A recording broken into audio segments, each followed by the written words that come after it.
DJ भरत जनकपुर धनुषा Nepal. DJ भरत जनकपुर धनुषा Nepal. DJ भरत जनकपुर धनुषा Nepal. DJ भरत जनकपुर तोरा रूप के कवनो न जोरा गे देखौ जे कहो सब तोरा गे।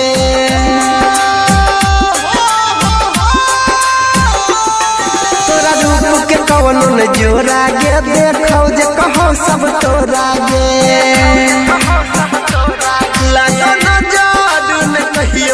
भगवान से गे जान सुनर लागे छपै चान से लागो न जादू न कहियो भगवान से गे जान सुनर लागे छपै चान से।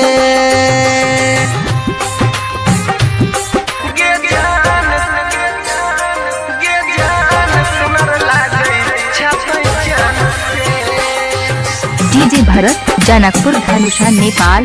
डीजे भरत जनकपुर धनुषा नेपाल। डीजे भरत जनकपुर धनुषा नेपाल। भोर के किरण लागो ओठवा के लाली लचको कमरिया चले चल मत भाली।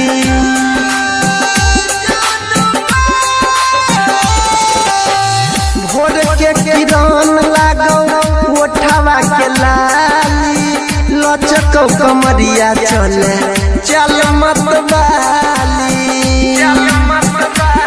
तू तो अलग छही दुनिया और जहान से गे जान सुनर लागे छपै चान से लागो न जादू न कहियो भगवान से गे जान सुनर लागे छपै चान से।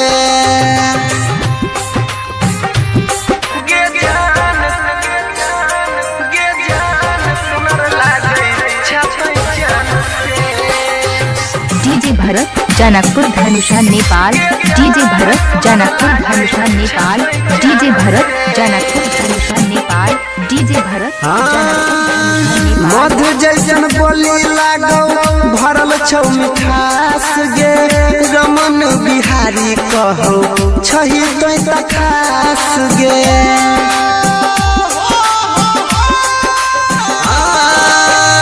मधु जैसन बोली लागो भरल छौ मिठास गे रमन बिहारी कहो छही तो खास गे। Mix by